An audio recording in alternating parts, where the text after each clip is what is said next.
Kitties, what up, what up? Welcome to Primal Scream. This is your host. For the next hour, we're going to talk. Let's go. Hey, kitties, what up, what up? Welcome to Primal Scream. This is your host, Nick Graystone. For the next hour, we're going to talk about fantasy, reality, and everything in between. Let's go. Hey, kitties, what? Sorry, go ahead. What's up, kitties? Niz is back. That's right. Oh, man, it's been a while. I haven't gone live with you guys, and it's been a minute. You know, the last 2 weeks were pre-recorded. I like going live. It's like going live without a net. A little Grateful Dead reference.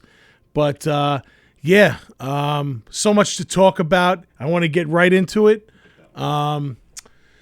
Like I said, you know, I said last week that going live, you never know what you're going to talk about because stuff pops up. And you know what?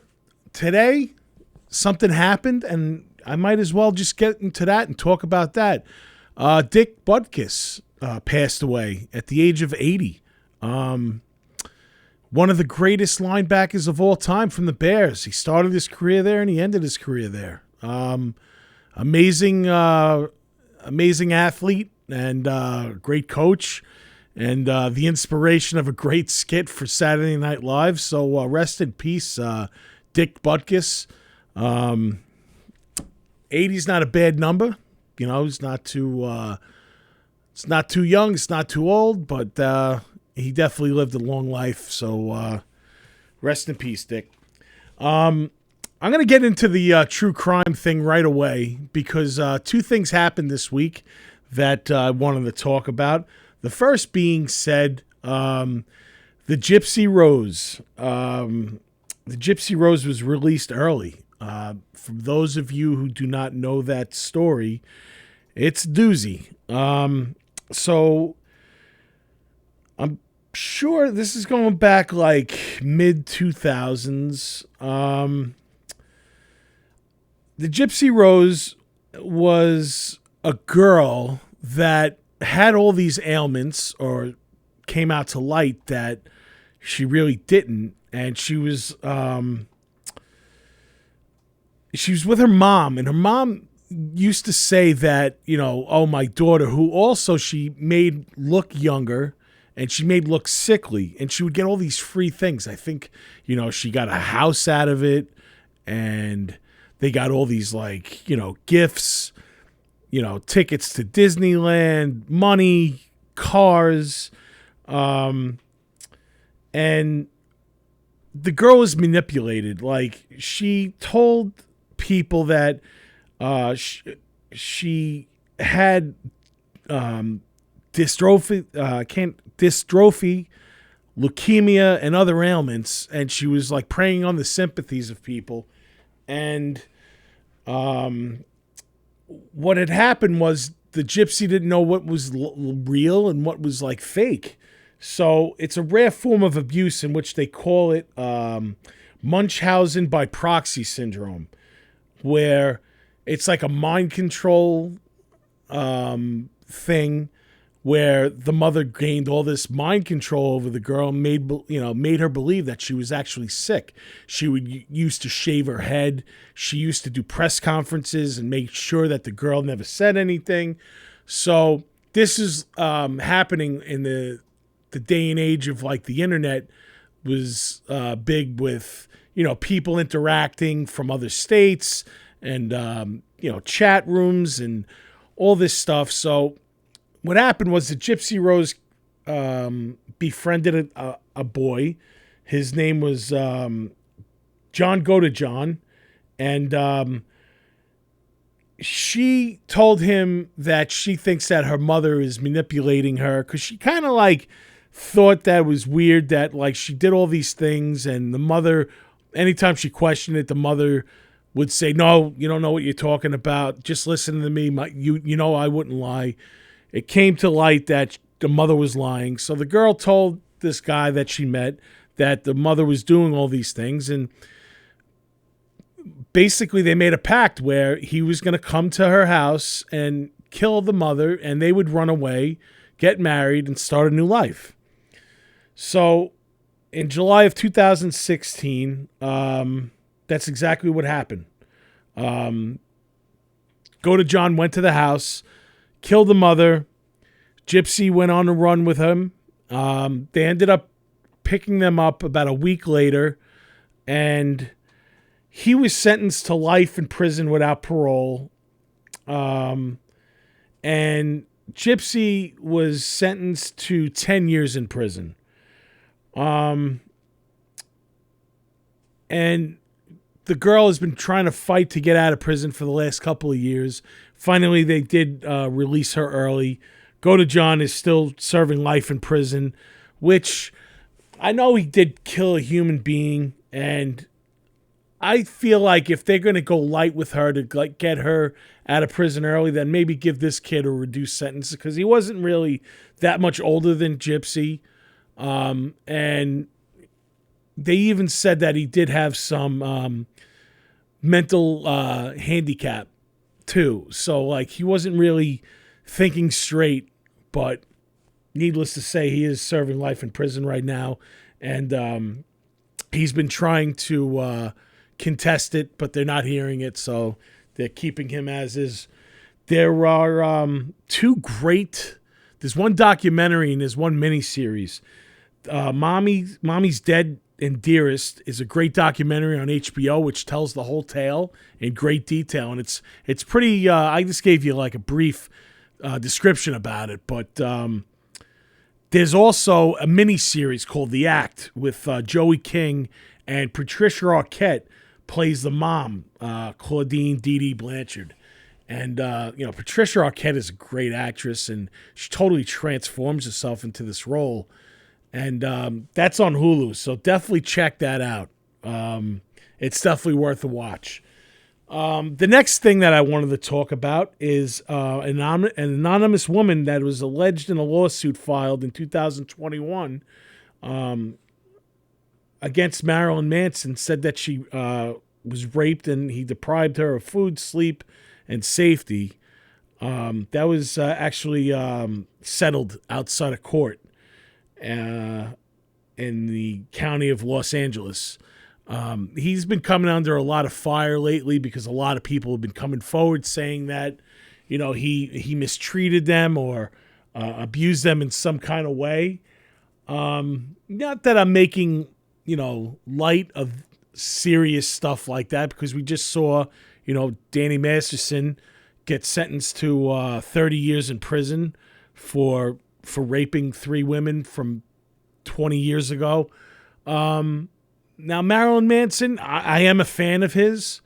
I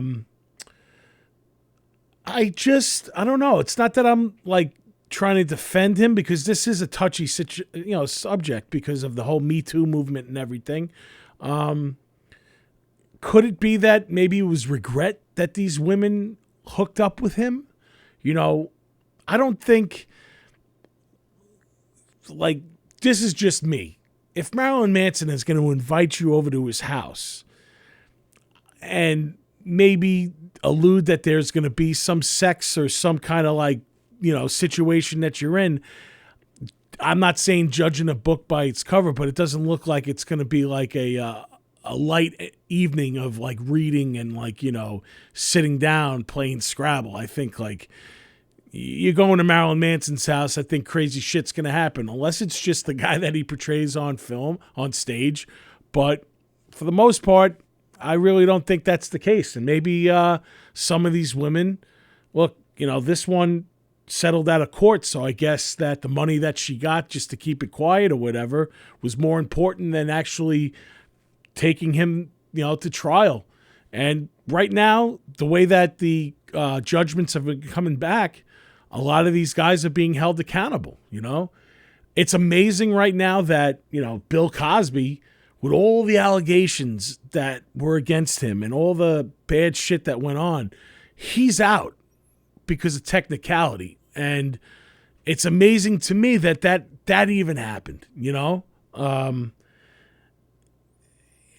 It's just, I don't know which way to go with this, because, Could there have been rape? Yes. Could they have not been rape? Yes. You know, you don't know unless you were there.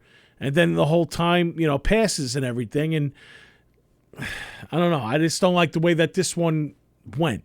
Maybe, you know, it was settled and he didn't be held accountable for it. But like I said, you know, like, think about all these cases that are going on. Like, what is the validity of it? You know, and it's the time that we're living in right now, you know, and that's scary. That's scary that that could be the way things go. So, again, not trying to get controversial, just reading the news and seeing how I say it, and just putting my 2 cents in. All right, so enough of the true crime. This last week, I yesterday just got back from California, and I had an amazing time. My main reason was going for a convention, the Halloween 45th anniversary, which is a great time. I'll get into that in a little bit.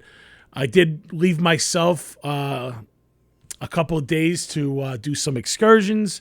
The first day that I got there, a couple of friends and I, before we went to Universal Studios, we went to this place and it was called Grill 'Em All. It was a hamburger place, and they served these like really crazy, different made hamburgers. I got this thing called the Behemoth. That's the picture right now. That's my friends Erica, that I know from Monster Mania, the Glonics, Jen and Damien. Damien actually owns Living Dead Dolls, which is a very well-known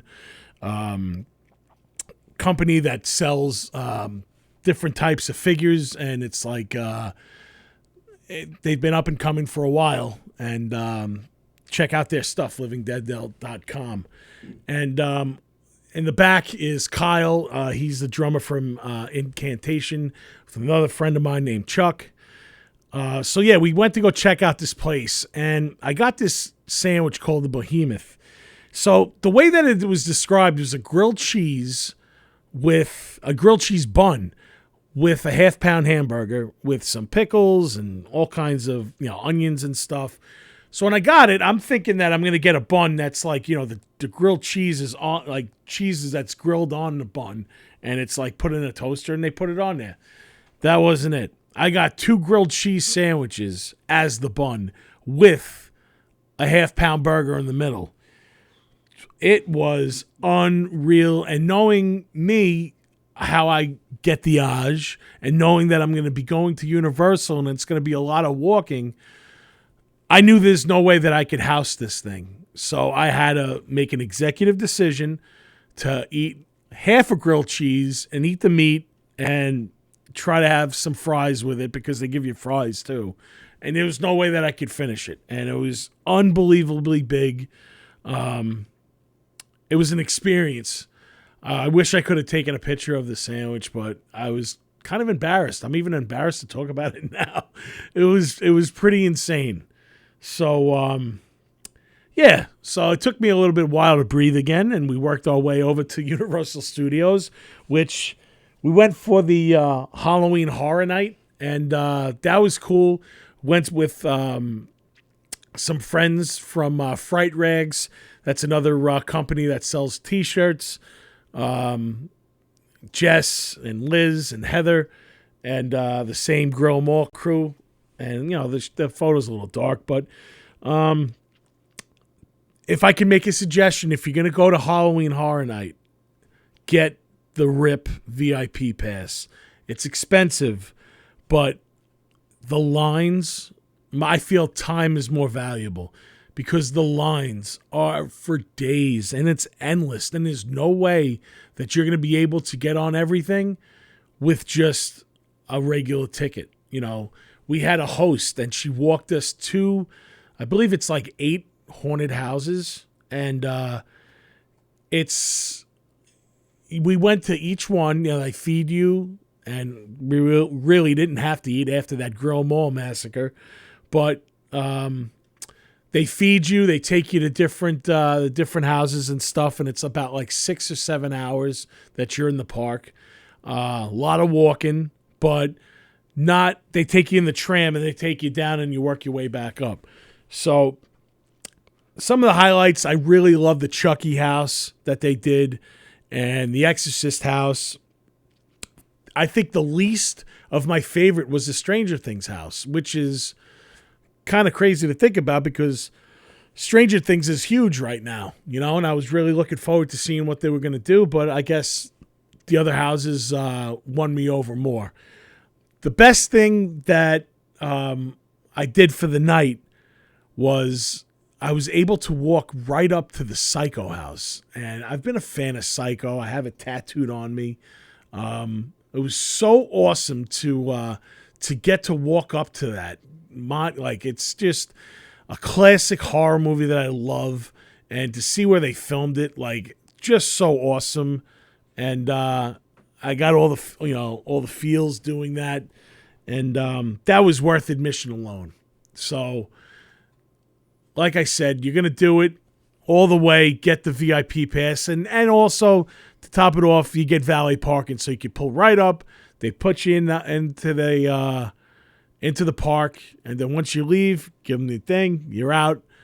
And another crazy thing is, so I didn't realize how many escalators down into you have to go into Universal Studios, but there are a total of 5 in a row, and it's up this like steep mountain. So coming back, like, you see everyone like leaning forward because it's like if you lean back, you feel like you're gonna fall down into like hell.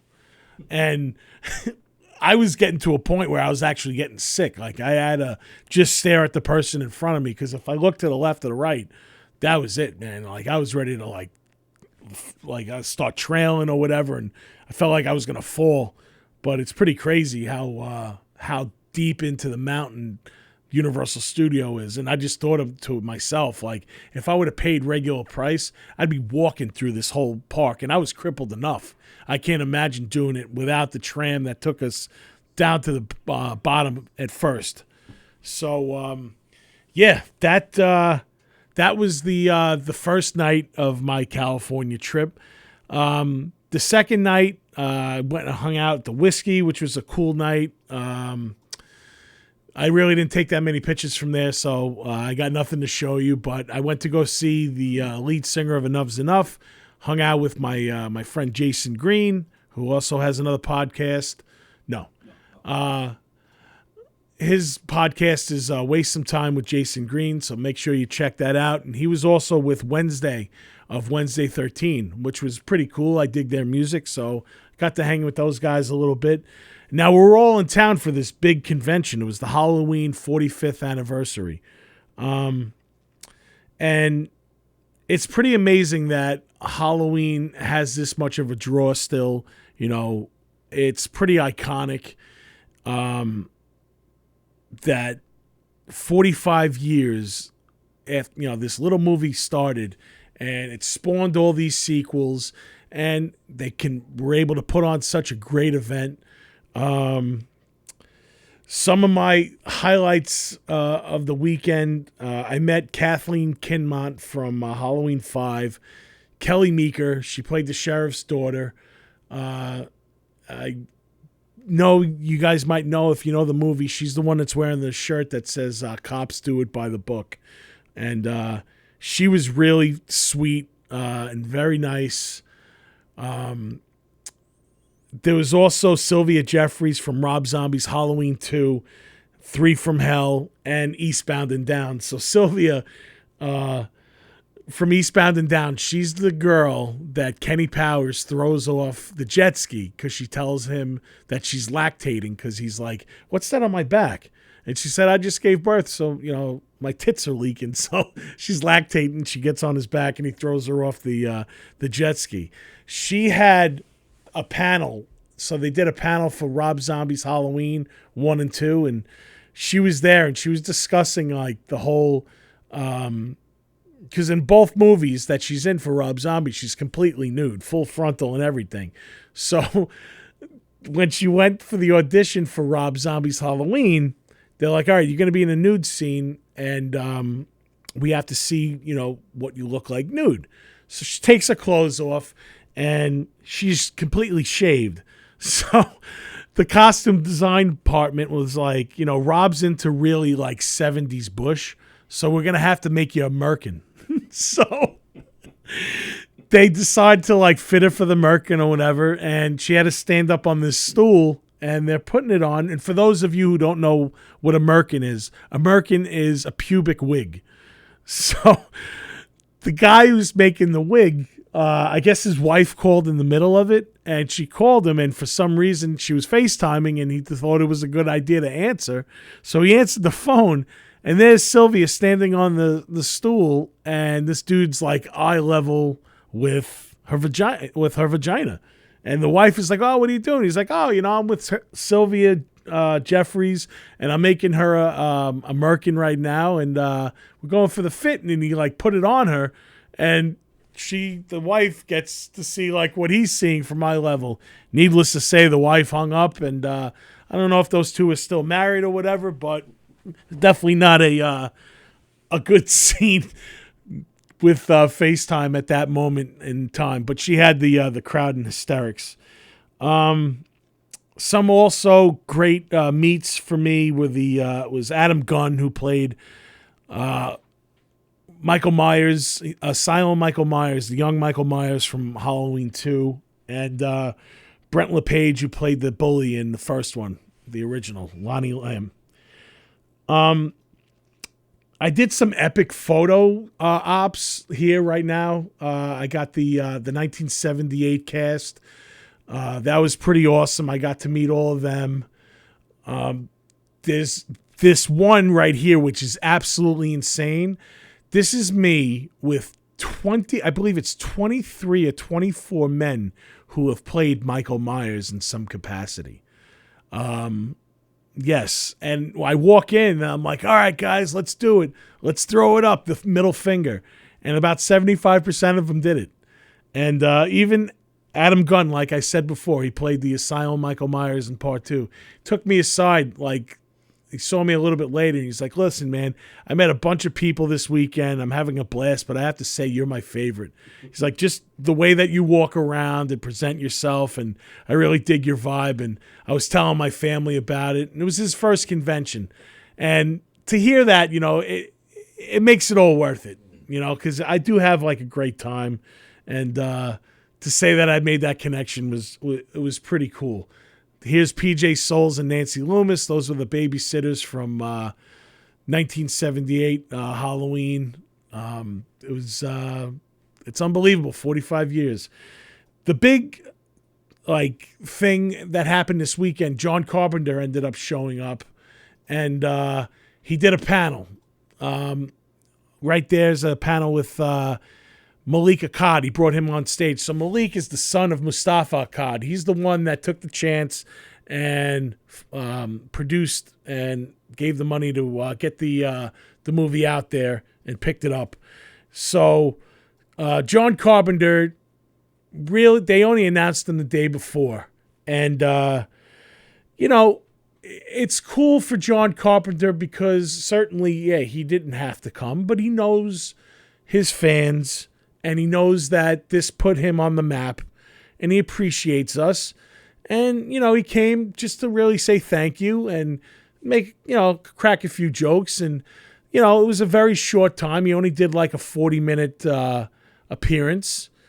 And that was awesome. Now, leading into this whole convention, obviously there was rumors, and Jamie Lee Curtis was supposed to show up.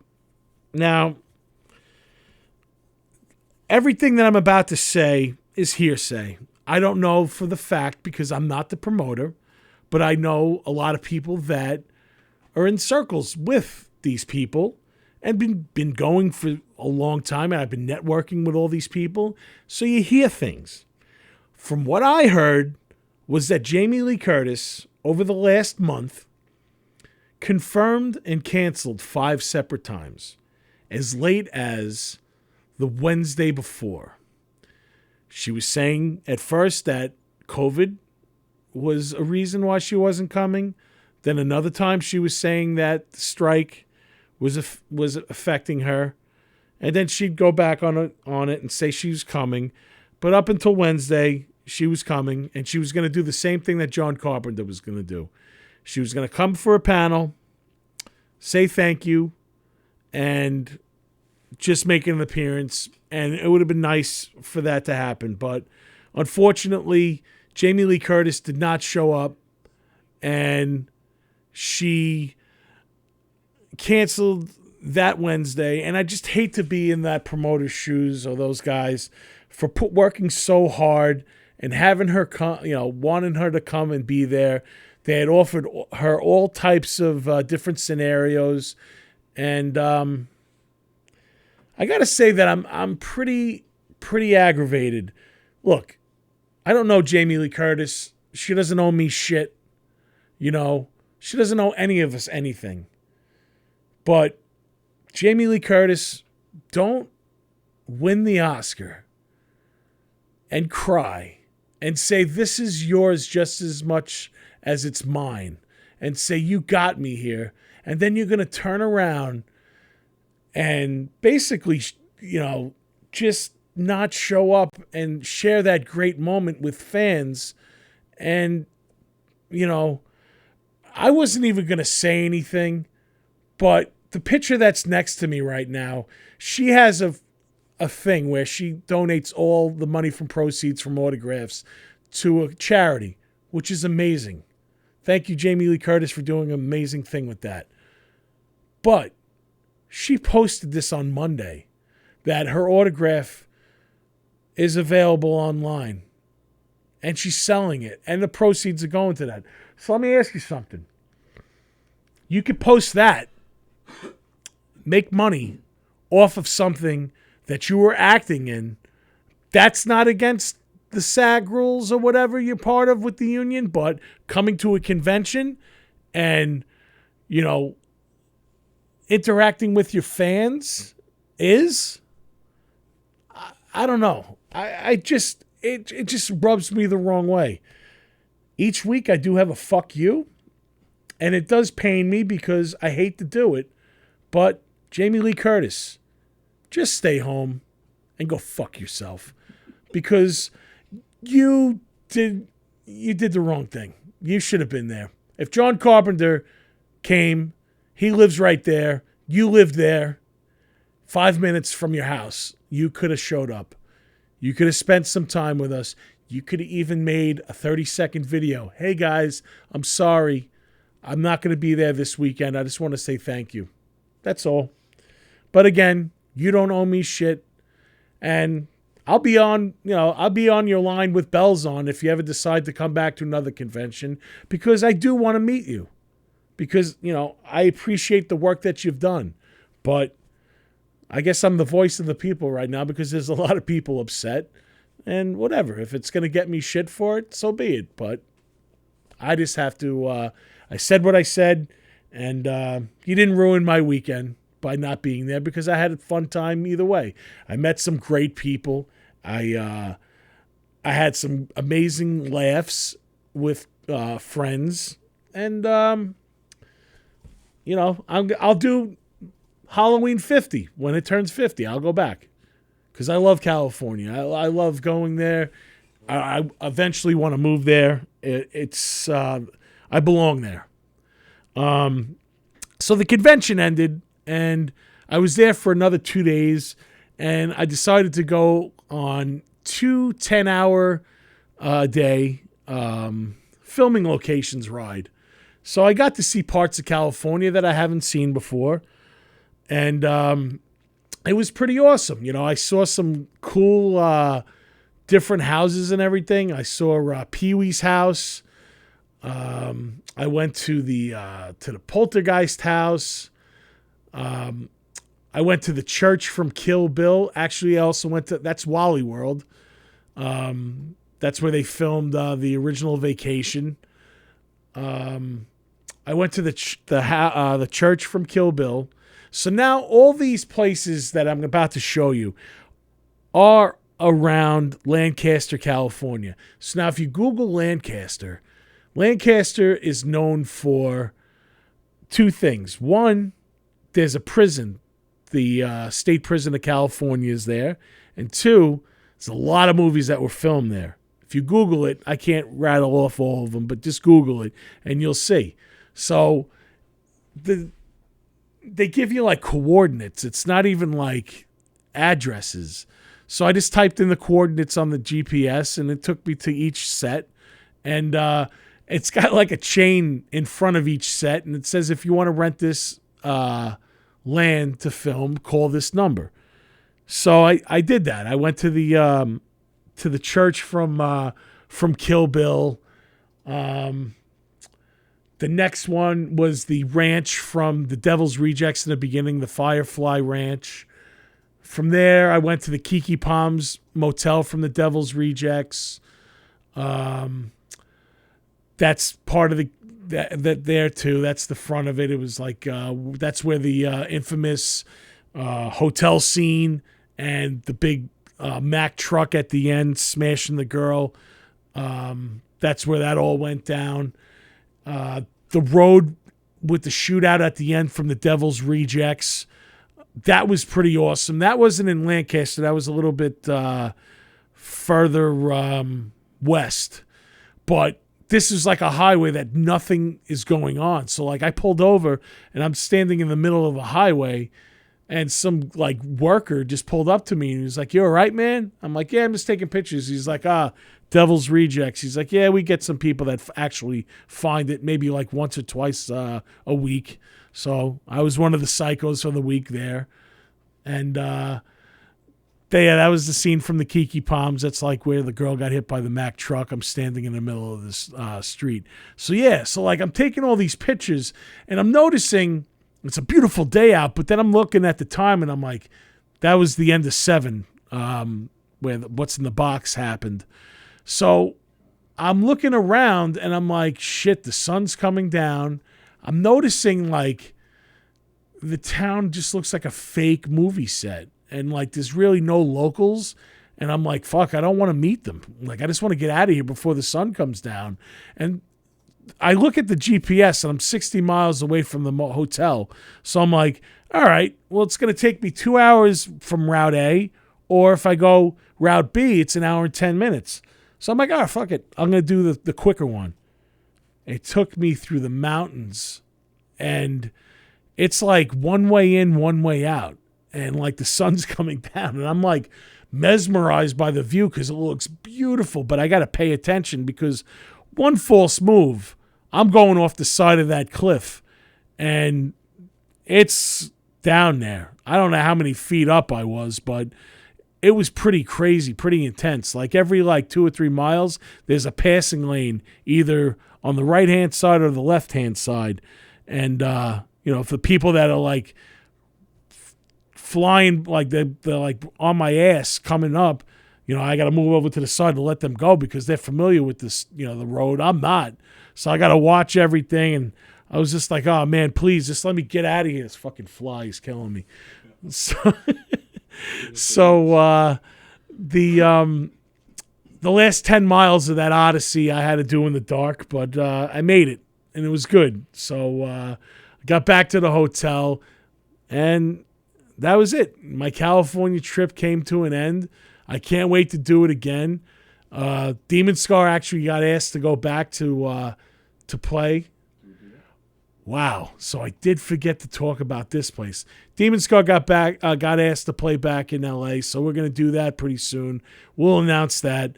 But I left out one of the most disturbing parts of the whole trip. I went to the Museum of Death. So the only rule inside the Museum of Death is that you're not allowed to take any pictures or photos, which is a good thing because I feel like you're not going to be able to absorb it the way that it's intended for you to do. And all you guys know me and know my personality and know that I'm kind of desensitized to things. Well, the Museum of Death is quite the place. Like you walk in and you go up these stairs and it's just like pictures from like the LA coroner of like murder scenes and stuff. So you get to start seeing that stuff and You go into a room, it's got like the Manson, the whole case, letters and garments, and they got like an Afghan that he had when he was in the hospital. Pictures from the crime scene. They have a whole serial killer room with like John Wayne Gacy's Pogo the Clown shoes and paintings. They have this little like book that females that were in love with Richard Ramirez would send them pictures and send them letters. So you're like looking at all that. And so now the three most disturbing things I'll talk about. The first one being they had this exhibit for the Heaven's Gate cult. Long story short, this guy named Marshall Applewhite convinced 39 people to drink the juice, put on a pair of Nikes, go to bed.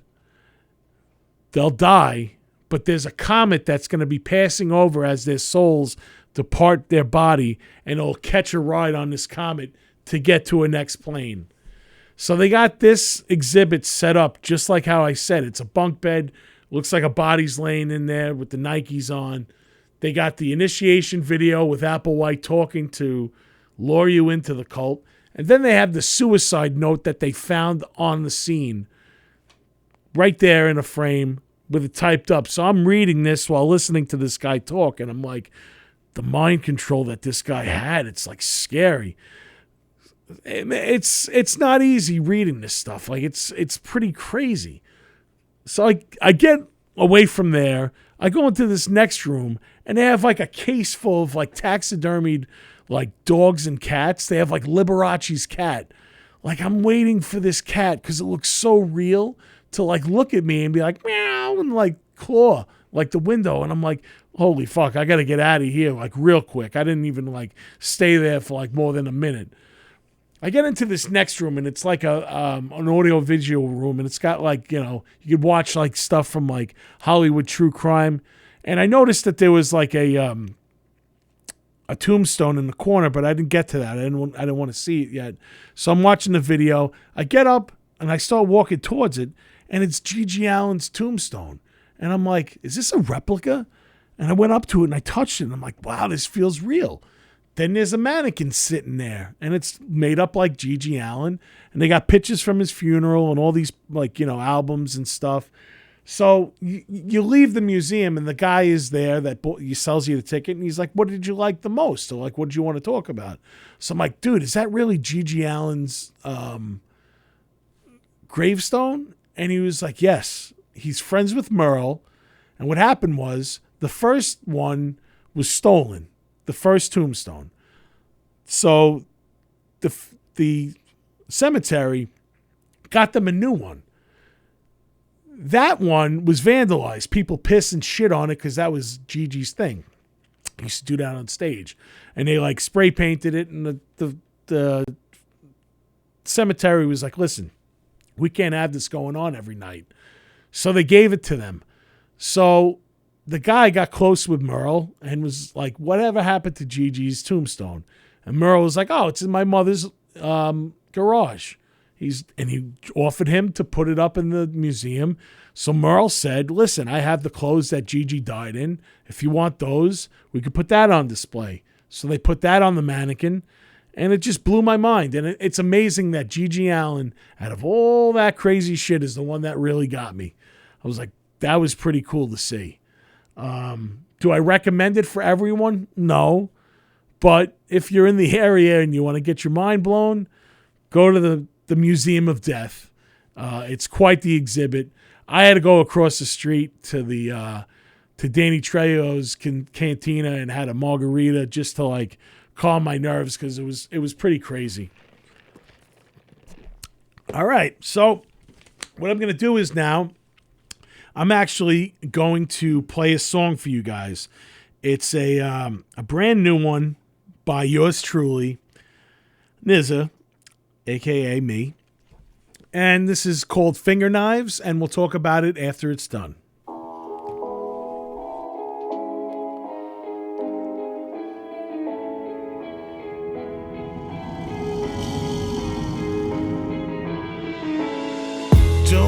judge me, 'cause I'm tatted out my collar. Drop all your bills on me as you're counting all my dollars. You don't wanna fight, but you're the one that is all holler. Better think twice, 'cause my suicide will not be in your honor. Where is my mind? Where is my mind? Where is my mind? Maybe next time. Tear up my back, claw out my eyes.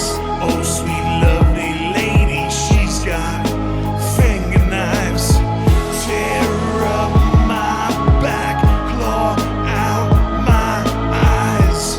Oh, sweet lovely lady, she's got finger knives. You just met me at a weird time. Don't worry about nothing, 'cause everything will be alright. Let's watch this city burn from the rear view. All I need is you, you're smiling. We'll be alright.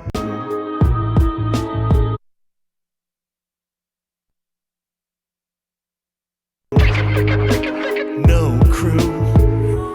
Where is my mind? Where is my mind? Where is my mind?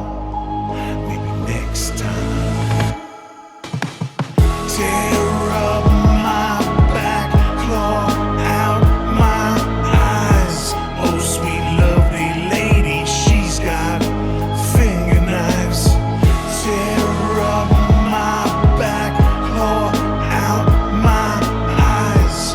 Oh, sweet lovely lady, she's got finger knives. Put your feet on the air and your head on the ground. Try this trick and spin it. Yeah.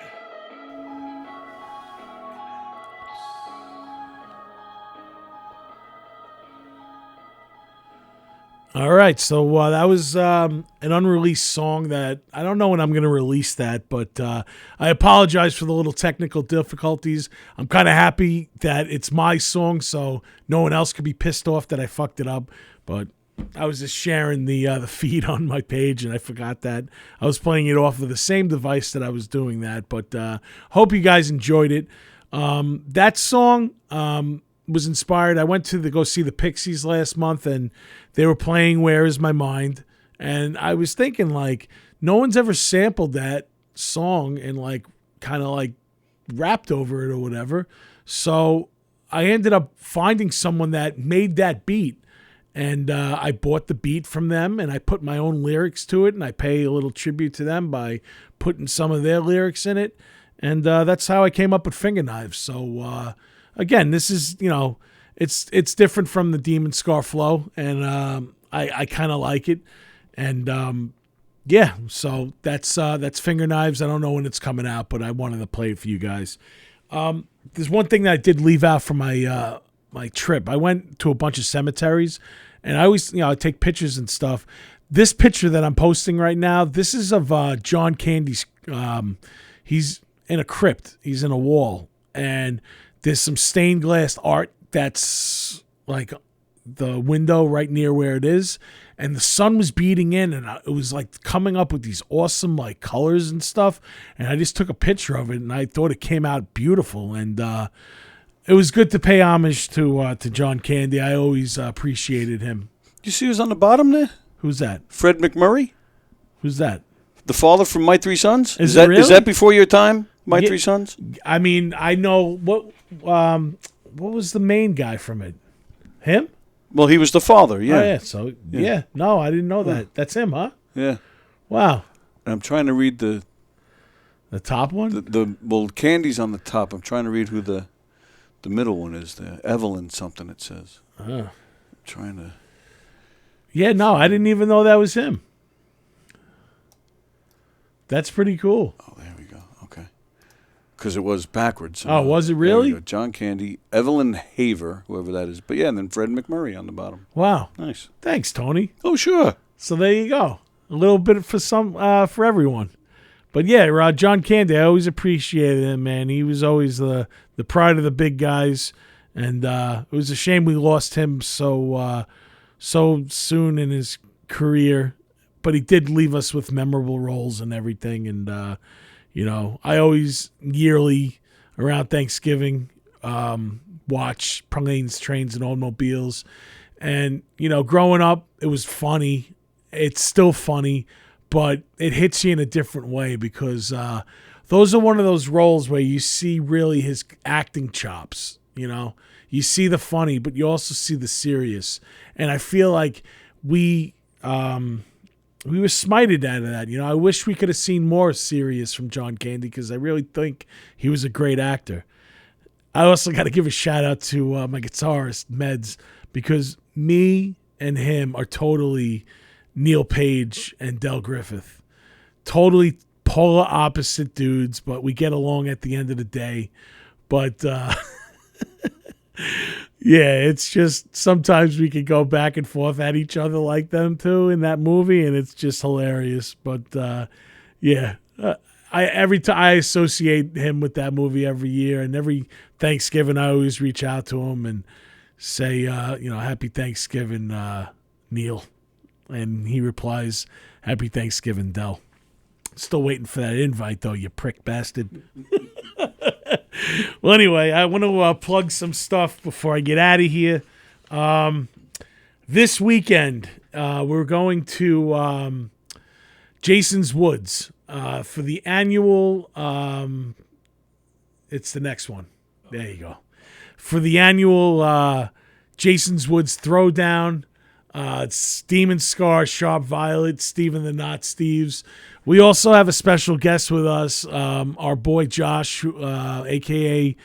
Emulated Souls. He's going to be doing a meet and greet and taking pictures with everyone as Sackhead Jason from Part 2.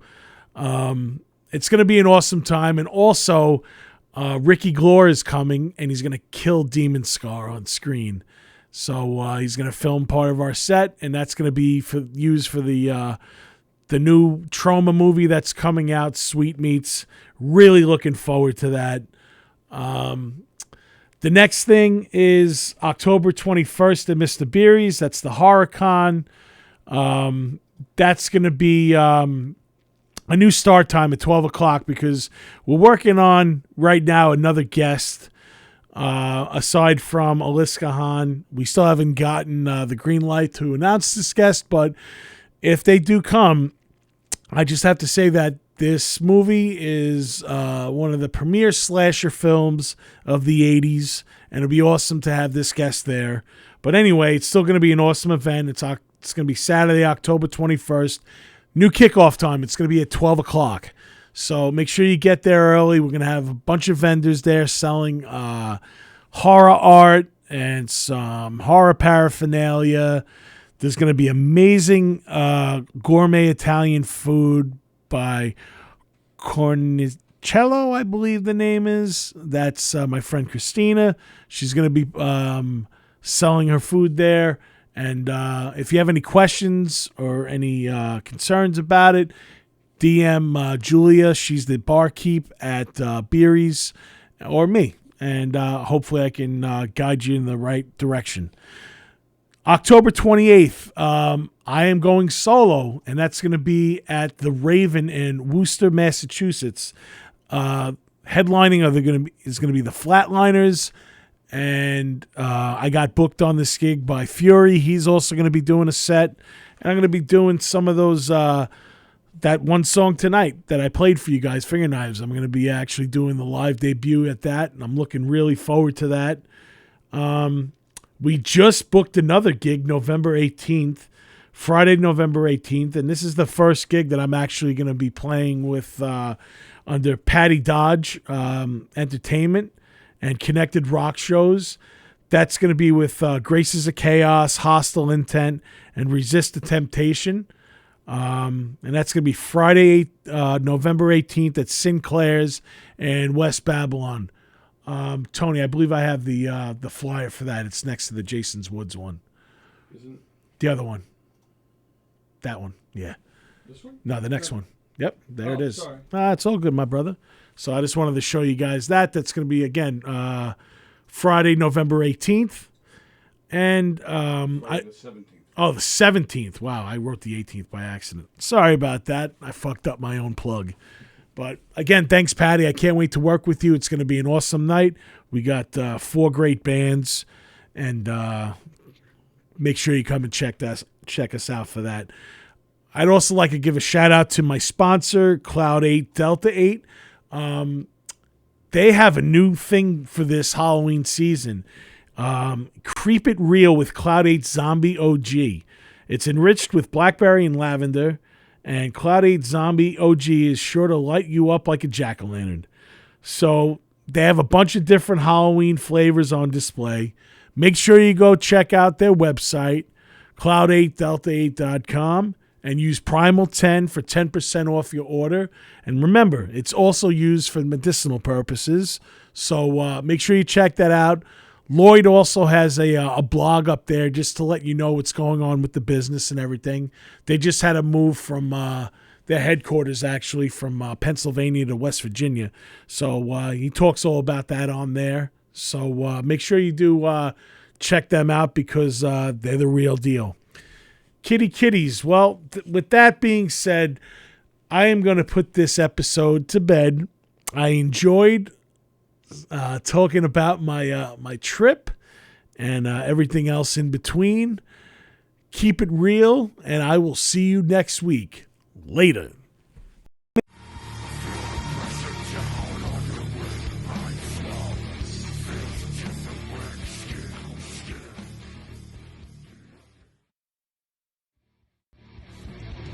Thank you for listening to Primal Scream. I'm Nick Graystone, a.k.a. The Nizza. Each week, Primal Scream is produced by Tony Walker and executive produced by Demon Scar. Always remember, nobody writes your story but you. Later.